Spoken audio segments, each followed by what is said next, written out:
injury updates for you guys. Stephon Gilmore did get a hamstring, left hamstring, did not return. I'm hoping we avoided a longer-term issue there. He was thinking about possibly coming back in, but able to hold on to the win there. Guys making some plays, stepping up. And then Pat Jones did have the right knee, was able to come back in and finish the game. Proud of our guys. Got our 10th win.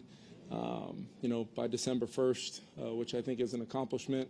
Games are hard to win. I do think that's a really, well-coached playoff caliber football team in that other locker room. Want to give the Cardinals a lot of credit. They made it very hard on us. We've got to be a lot better offensively and, see if we can not put ourselves in a hole. But I will say, when we absolutely needed it to put those, to put those drives together, and, find a way to get the points needed to win the game is obviously the intent of everything here. But as we continue to take a close look at what we do, there'll always be room for improvement, but very much looking forward to attacking it with these guys. And I did congratulate them on getting to 10 wins, as we kick off a very important month of December. What does it say about this team that you guys seem to play your best when the heat really turns on? Yeah, one of our mottos is being situational masters, and that's expresses itself a lot of different ways.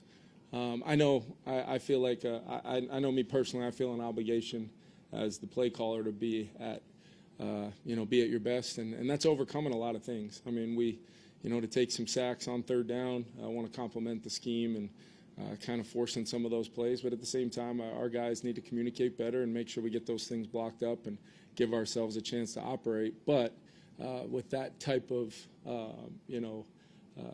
struggle for much of the game on third down, for us to kind of eliminate that play for the most part altogether and find ways to get explosives. I think we had 9 over kind of the last 3 drives of the game. And we needed every single one of them, and loved the fact that even though it wasn't, Aaron's best day, to come to him there to punch the ball and take the lead, punch the ball in on that kind of designer kind of play there. Didn't hesitate for a second that he wasn't going to make that play, and we would go up by 1. I think Sam throws for 100-some yards in the fourth quarter. What can you say about him the second week in a row in a tight game, making that kind of a performance? Yeah, I think we continue to learn things about our team that will pay a lot of dividends moving forward, and really 2 weeks in a row now. Finding a way, when, really last week momentum was taken from us up 11, and they're able to kind of come back and tie it up, and then we marched the ball down the field. They didn't have an incompletion, 90 yards, and did what we had to do to win that one. And then not one time did anybody on our team flinch, and we did what we had to do to get the win today. But at the same time, we know there's a lot of things throughout a 4-quarter football game that we've got to continue to improve at, and that's what we're going to do. Looked like there was more of an effort to get the ball to Justin in the second half. Yeah, there was an effort early too, and we might have had him on a couple plays, and either we climbed up and tried to check the ball down, or even on the Aaron's fumble on his catch was a check down, and the ball gets punched out, but might have had him there. We'll watch the tape and continue to find ways to move them and all the different tools we had, but we definitely tried to find different types of things as we went, trying some things out, doing some things that maybe weren't on the call sheet, and kind of went into that world a little bit, because I do want to compliment them on a really good defensive game plan. I talked about it throughout the week. It's a hard team to run the ball against because of where Buddha is in the scheme, and if they play that personnel grouping, which I knew they would, and we saw it the majority of the day, it can force some real things, both in protection and in the run game. So, credit those guys. They put together a great plan, played well enough to win. We just were able to come back and get them in the end. What's your thought process with Aaron Jones? He has the 2 early fumbles, but as you said, you never lost faith you're going to put him in at the end. We've seen the way the league goes. We've seen lots of times where guys just, take a seat for the day. Yeah, and he, he did sit down for, non-scheduled and just kind of really, if anything, I have total trust in Aaron. You guys can see it all over his face, the disappointment he has. But we've got to find a way to fix it, and because we've had too many times that the ball does end up on the ground early on in games, and that's a huge momentum play given them such a short field. What a response by our defense to, keep them out of the end zone and ultimately push them back far enough that they miss a field goal. But listen, there's a reason why I called the play I did in the end. He's one of our best players. He is going to continue to be one of our best players. And there's not a guy in that locker room that doesn't absolutely love playing with Aaron Jones. And we got his back without any hesitation or question. You had that series in the third where it's 3 and out, you lose 5, fans are frustrated. What flipped? Because from that point on, I think you scored the next 3 possessions. Yeah, we got pretty aggressive, with, some sequences where you're kind of looking up at it. And even if we were able to hold them to 3, I thought we kind of needed to, do whatever we could to maybe risk reward a little bit more on some plays for some chunks. But they didn't necessarily articulate themselves down the field as much as finding ways to attack the deep part of the field and continue to find space in the intermediate part, which is what I thought our guys did. I mean, Sam found Speedy on a nice hit. We were able to get Jordan kind of on that last drive for a nice hit. And then I thought Justin, was pretty huge as far as we lined him up in the backfield. He starts the drive off with a catch for a positive play, and then just even that 4th down catch, just the detail, being locked in, being able to, those guys playing through me, using some tempo to try to see if I could get us into a rhythm throughout the game, which I knew would, possibly tax our defense. They'd been on the field a lot.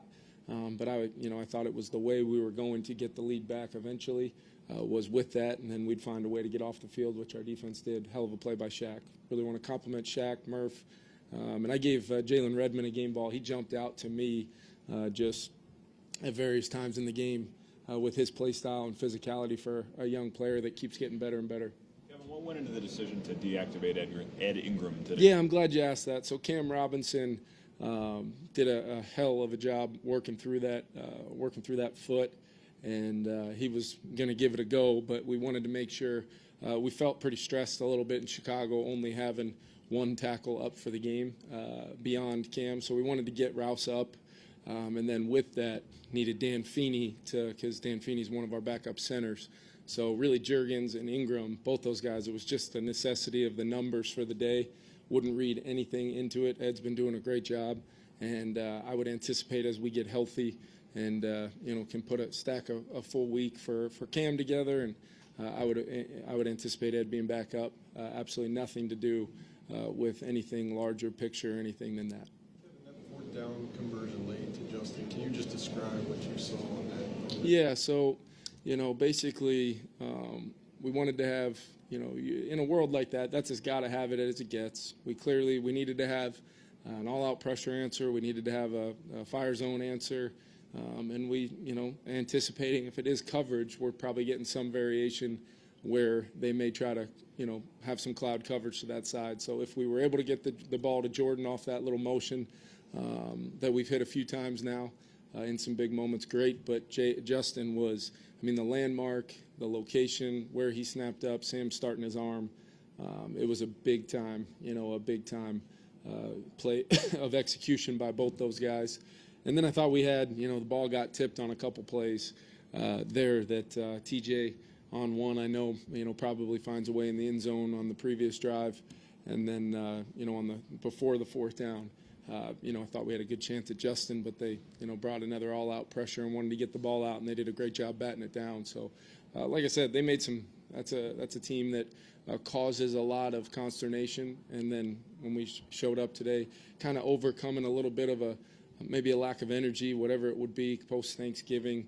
But I do want to compliment our fans at the end of the football game coming to life in a way that felt very, we feel very fortunate to have our group with us all the way for 60 minutes, and they're overcoming it with us, and they've been a huge part of us finding our way to 10 wins this year so far. You said you learned a lot each week about this team. Yeah. Did you know Sam had this level of poise? Yeah. I think I've learned that I can, the dialogue between him and I through the headset, the ability for him to be detailed and so focused in those moments, and then flat out throw the football at a really high level. There's very few plays you go back and say, oh shoot, he just missed that. Fundamentally, kind of coming off of a stretch there where maybe we had some turnover issues. He's really played really good football now pretty consistently, and been a huge driving force behind us winning games, and my confidence level in him is sky high to play the game however we need to play it, which we know we're going to get back to work and keep improving. And Sam has been absolutely huge for us in these moments where everybody needs him. Kevin, can you talk about Jonathan Grenard and how his performance today kind of encapsulates the impact? Yeah, I think I think he was dealing with change of seasons or whatever it is. He was pretty congested and kind of feeling head cold, whatever it was. And then to play that many snaps and to give it everything he got, he forces the ball out there earlier in the sequence, and then really took the time out there on 4th down to see if we can get him back in there. Because he was gassed and just left everything out on the field today. JG's been huge for us all season long. You can look at a lot of metrics and stats and all those things. I just know the guy's been an incredibly impactful player on our defense, on our organization, and very, very fortunate to have him here.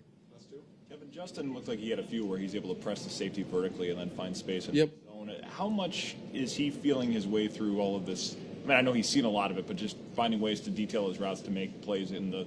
Yeah, I think it's a great point, Ben. I think he's having to, he's just having to play through it sometimes, and it's very similar to, when a guy's playing basketball, and sometimes there's just not going to be some shots no matter what you do for a guy. But within that, you kind of work through leverages and techniques, and okay, where's the help coming from? Can we attack that with a clean pocket? Can we overcome some of the pressure looks that they bring, and then allow him to go to work? So we tried to get him the ball quicker on some plays. We got him a screen today off of a kind of a receiver screen. I thought he had a huge block for Sam on a scramble and for JA on that kind of low red zone bubble play we ran. We were running the ball and kind of had a run solution on there. So I just think he's incredibly productive considering the circumstances of what he has to do in a 60-minute game. But nobody's going to make any excuses. It's my job to find a way to get him the ball as our best player, and we're going to continue to do that. McBride today, huge volume. Yeah. Talk about defensively what a handful he is to match up with. Yeah, I told him pregame. He came up to me pregame and said some really nice things to me. And I said, hey, man, I think you're one of the best going right now in the NFL, because he does it so many different ways. I think that's where you saw the volume come into play today, where maybe they want to be ready for some pressure looks and things like that, but at the same time, he's essentially on many of those downs acting as the third wide receiver. Underneath, catch and run, tons of yards after catch, had a huge conversion there underneath the sticks and able to get that first down. And then when you really study them on tape, they're designing ways to get him the ball, and he's also a really good blocker. So it can really be a tough task as a defense, because you got to basically account for the whole playbook when he's in there based upon his skill set. Really, really special player. I told him that before the game, and then was kind of hoping he would go a little easier on us than he did, which he did not. He was incredibly impactful today. Thanks, guys.